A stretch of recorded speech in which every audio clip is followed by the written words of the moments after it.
Hi, everyone. Welcome to this week's podcast episode. This week, I want to talk to you about a really important topic. Now, I want to talk to you about resilience. We all think of resilience and we hear this word, and sometimes it can be so fluffy. But actually, let's dive into what it is and why it really matters. Because I don't think a lot of people pay attention to this, and it can really trip us up. Now, resilience to me is you at your highest potential. When you are your most resilient, you are your best self. You are showing up, you have energy, you are creative, you are at your highest performance level, your highest potential is being shown, and you are killing it. Let's be honest. Who thinks of resilience that way? We think of it as how you bounce back normally, but without building your resilience, you just can't bounce back. So, resilience isn't about the bounce back. Resilience is about how are you making yourself get to that point where you can bounce back. And I want to share a story with you that I've been through that's really hit home of how important resilience is. Now, if you think of yourself as a fuel tank, think of yourself, you've got the petrol pump, people keep coming up to it through the day.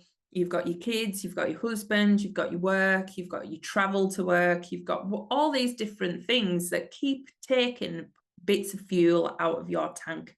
Different stresses through the day, but just keep taking all this fuel. And when do you stop to recharge it? When do you stop to fill up your tank? And if I asked you at the minute, where is your tank? Is it full? Is it empty? Is it really at the bottom, like the red lights come on? Where is your fuel tank at the minute?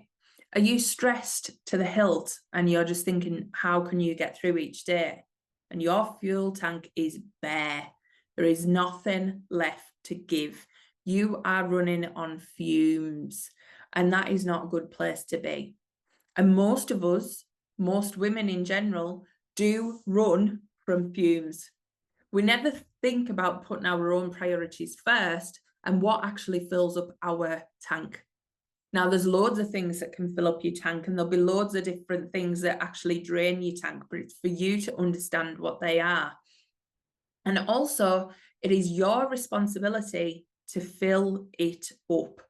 No one else can do that for you. You don't need to wait for your husband to come in and say, I'll do that.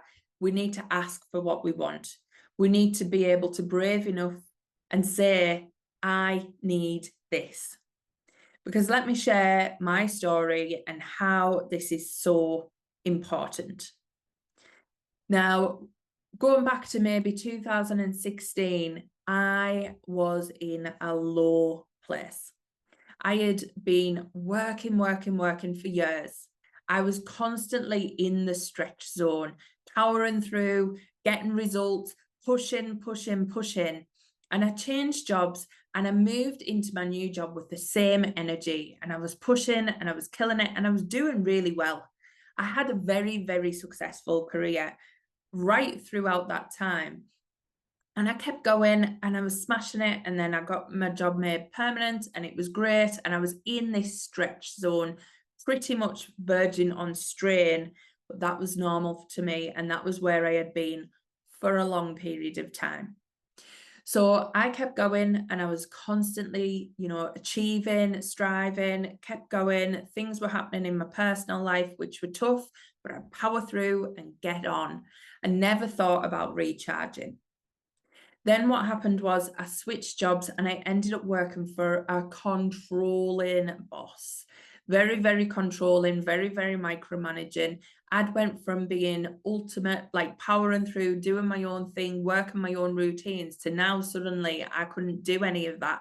And that was taken from me. And I had to do as they said, which for me, when I've went from stretch and being completely in control to actually being bored, was awful. That was just so bad for me and my mentality. And then to top that off, along with appeasing this boss, because I didn't know how to work in that environment. I had to learn that, and I had to learn that fast. Otherwise, I was doing it wrong. So I had to learn all of that. Plus, things were happening outside of work. So outside of work, my mum's health took a turn. My husband actually moved to a different area for a different job. So we were then paying for 2 houses. There was so much external stress happening. And I was at the point of, oh my God, I am up against the wall. My fuel tank was empty. I was drained. I was angry. I was irritable. I was mad at the world. I was blaming everyone. I felt like work was awful. Home life was awful. I felt alone. It was not a good place. And my mindset was shot. And I was at the point of brink. Now, at that point, I decided something had to change. And we often get ourselves to this part where the back's up against the wall and we're like, we've got to change something. So at that point, luckily, some internal nudge inside of me went, you need something for you. My nudge was saying, you need to fill up your tank. And at that point, I started going to the spiritual development class. I started going to the meditation. And that gave me a small part of something that started to fill up my tank. Now, that took me on a journey of doing lots of things that fill up my tank. And I'll tell you about them and how they are so important. But I just want to roll on to where I am now. So I've spent years doing different things and building my resilience over time. And this has started with meditation, boundaries, knowing who I am, knowing what I want. There is so many things in that I have started to put in place and are non-negotiables for me. Because I know when I am at my best, I am serving others at my highest. I know I'm nicer to be around, and I know I manifest like crazy. Whereas when I'm at my lowest, the world is just a dark place and everything is happening to me. So from doing my work, I never get back to that point, but I constantly fill up my tank. So I just want to show you how important this is. Over the last few years, I have been doing proactive resilience measures without even realizing it. And I'll dive into what that is. But proactive resilience is the things that accumulate over the time. The things that you do daily that you don't get loads of benefit from initially, but they really do help when you get a crisis. When things go to pot, you don't see the initial benefit, but it slowly builds. Now, for me, over time, those resilience measures has ended up me being in a healthier place, healthier relationships, healthier work-life balance. Mindset is so much better and energy levels are so much better. But that's been a slow journey of building these things up over time, which is that proactive resilience measures. And I'll dive into that properly. But I want to show you how important these proactive resilience measures are and what impact it has when you hit a crisis. So take 2016 out the mix. Things got even worse in 2017, and it just heightened my need for this resilience. When it come down to last year, so 2022, September 2022, I was up against it, had a deadline that I needed to meet, a key target, a milestone that was coming in, and it took a lot of my energy. I was having to work long hours. I was having to do a lot of work as alongside the business. So that was in my leadership coaching realm. That was where I was up against it, and it was long hours, but I didn't want to let go of the business side. So that kept going. You might not have noticed, that's kept going in the background and ticking along and still striving and still being my priority. But I've also been achieving all this good stuff in the leadership coaching side too. But in the mix of all of that, then September 2022, which was a few months off this pinnacle point in this project, that was when my mum had a life-changing stroke. Literally, world turned upside down. She was not in a space like she was before. We were having to travel to a hospital, which was an hour away. somebody to go and see her every day. We were balancing my dad's emotions, my dad's resilience. We had him round all the time. So in and out of all that time, having this high level project, also having this personal circumstance that was happening, plus the travel, plus the business, plus keeping all the cogs turning, plus keeping me in a good place, you would think, how do you do that? Are you just going to crumble? And I looked back over the last 5 months, and this is still an ongoing process, but this has been 5 months of real life-changing stuff happening. And I looked back and I was able to see me now versus me in 2016.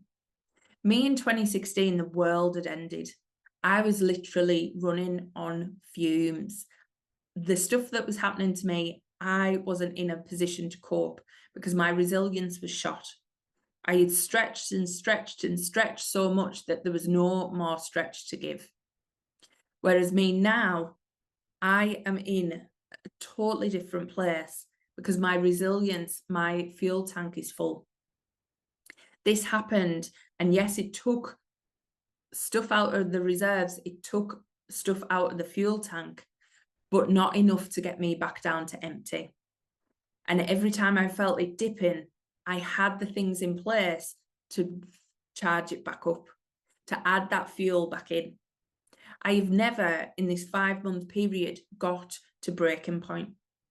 I felt myself getting stretched. I felt the tank going to empty, and I have suddenly caught it and filled it back up. And what that's actually resulted in is me not being stressed through this situation, not thinking, why is this happening to me? Not thinking the world is falling apart. I've actually been able to look at it from a higher perspective, being able to look at it from the point of view of things happen, and life is not about shutting out the bad. Life's about being able to deal with it and move forward and take them lessons and become a better person off the back of it. So believe me, I have learned a lot over this 5 months, and I've learned a lot about myself. But it has showed me that resilience is super key. One thing I really do think my mum's illnesses have been down to was she never filled up her tank. She burnt herself out. She went and went and went. She was a strong woman, always working, sometimes up to 3 jobs, having 4 kids, running a household, being a perfectionist, and kept going, kept striving for probably 60 years. Now, she burnt herself out. Once retirement hit, it was a massive change and she was not ready for it. And that was a response of burnout. And what burnout comes from is not filling your tank.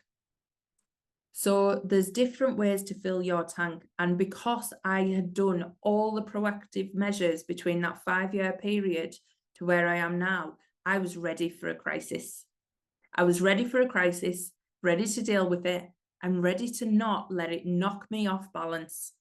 It has not knocked me off the focus of the business. It has not knocked me off performing at work. It has not knocked me off being a good daughter and being able to be there for my family. I have managed to do all of that and do it well. And when I've needed to ask for help, I have asked for help. But proactive resilience is the key to how I've been able to do that. So if you think about resilience in 2 forms, you've got proactive resilience and then you've got reactive resilience. Reactive resilience is the resilience you need in them crises. It's the one where somebody says something awful to you and you have to build yourself back up. Or something like that happens with my mum, and you need to be able to react in the moment. There's reactive resilience is in the moment techniques. So whether that is you taking deep breaths because somebody said something awful to you and you want to get yourself centered again, or needing to go for a walk after a long day's work, whatever that is, they are reactive resilience measures. But then you've got proactive resilience. Now, if you think of Batman and Robin, they are the dynamic duo. They are the ultimate opposite ends of the scale, but work together. And this is the best way to describe the difference between proactive resilience and reactive resilience. Proactive resilience is your Robin. Planful, mindful, thinks about things ahead, gets everything ready, does things for when that crisis hits. That's Robin. He's steady, he's really getting things ready, but you wouldn't want him to be the one fighting the battle in the crisis. He is the one doing the things under the radar, the things you don't tend to notice, the things you don't see as the showy part. But he's doing it daily because he knows that supports Batman be his best.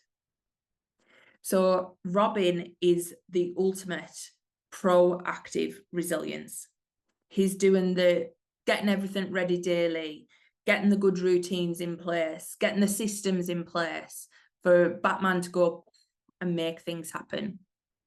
So Batman is your reactive resilience. It's in the moment. It's the fight or flight. It's the bit that goes, oh, I need to act. That is your reactive. So you'll have different measures in place for each. Hopefully you'll have both. Now, what we tend to do is, because it's not showing any results, or because we don't often see the benefit initially, we park the proactive resilience for another day. The things like eating healthy, the things like going to the gym if you need it, going out for a walk, getting in fresh air, reading a book, listening to music, whatever that is, whatever recharges your battery, we don't make them a priority every single day. So often that fuel tank is just dipping and dipping and dipping because we're not filling it up daily. So that's when we get into trouble. So I want you to think about your things that fill up your tank. What actually make you feel better? Does being away from your family for a bath make you feel recharged? Does 10 minutes of quiet time make you feel recharged? Does cleaning the house recharge you?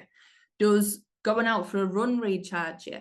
What is it that you need to do to recharge your batteries and you have been parking because you haven't seen it as a priority for the things you need to do? We do this all the time, especially in our businesses. We get on, we crack on, we power through, we want to do the things that are going to make us make money, but actually we don't think about those resilience things from our energy reserves. So I want you to start to think about what charges you, what refills your tank, and what are you not prioritizing? Because that was the big difference for me. From 2016 to now, I refill my tank daily. Daily. There is no negotiation on that. If I feel myself dipping, I get the radio on. I get the songs blaring. If I need to, I get out for a walk. I meditate. I do my cards. I journal. I work through the emotions that are happening for me. I work through my mindset. I don't let my mind take over. Your mind is not a nice place and it will tell you nasty, horrible things if you let it. So we've got to do the mindset work. There is so much I do to keep my tank full. And if I feel it dipping, and sometimes we're all natural, you know, I might let it dip for a few days and then I'm like, oh, let's get back to it because that feels wrong. So it could be a 2-hour bath for me, 2 hours, 3 hours, sometimes it's longer. I love a long bath. That just recharges everything. And actually, I'm the most creative in the bath. So often some of the emails you get, I've been sending them from the bath. But you've got to do what fills you up. So because I have all these things in place now, I don't need that reactive resilience as much. The reactive resilience comes in and I go back to my stores. I've already got that buildup of fuel that it's going to take something big to knock me off balance.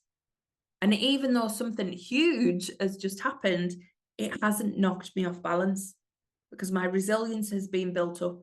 My tank is full. There is room for a bit of depletion. And have you got any room for depletion in yours? We think that self-care and mindset work and transformational work is just a nice to have. Believe me, it is not a nice to have. It's a way to get yourself okay in a crisis. Life happens. You can't stop these big things coming your way. They're going to come and they're going to knock us off balance. But they only knock us off balance if we allow that to happen. Now, this hits home so big for me in the minute, but as well, just being able to see the growth, being able to see the change. Me in 2016 would have been me, probably wouldn't have even been one of my clients because I wouldn't have heard anything I was saying. I was in a completely different space. But me now, with all that resilience under my belt, with my fuel tank full, I am at my highest. I'm not a different person. I haven't brought out anything that wasn't there. It was all in me. 2016 me had all of this available. It was all there. It has all come through inner work. It isn't that I've added or gained something different. It's that I've accessed something different through the resilience, through keeping my tank full. You are not going to change who you fundamentally are, but you're going to heighten it. You're going to become a better version of you. You are going to become you at your best if you focus on what makes you resilient and you give it power and you feed it daily and you do those proactive things. Once you do that, you can handle anything. Nothing is sent to you to knock you off. Nothing is sent to you to really challenge you. What it's sent is a gift of learning. So I really hope you've listened to this and went, oh my God, I have no stores. I am fueled out. And if you have, then that's okay. But do something about it today. Because being able to look back and connect them dots for me has just been like, ping, such a light bulb going off. And I know that it is so important to fill my tank. And that is my priority. I can't fill anybody else's tank for them. So if you've been trying to do that, which is probably what 2016 me was doing for years, trying to fill someone else's tank and leaving myself on empty, it doesn't work. You can only help others fill their tank by showing them how you fill yours. So if you're not doing that, please change the game, because you are here to be limitless. You are here for magic and miracles, and you are not here to live with a tank that is at the fumes level. So please start to do something that is going to up your game in this resilience, because going through what I've just been through, and I'm still going through, this is a journey. This is a whole change of the way my family is going to work. It is going to take fuel, but I know I've got it and I know how to recharge it. So you need to do the same, because one day things will change, and that's okay, because you'll be in a good place to deal with them. So please take something from this, do something different, do something for yourself, and build up your fuel, because you are here for more. Don't feed everything into your business or feed everything into one aspect of your life. Feed some of that energy into you. I hope this resonates for you and you start to share with me what your resilience building tactics are, because I would love to know.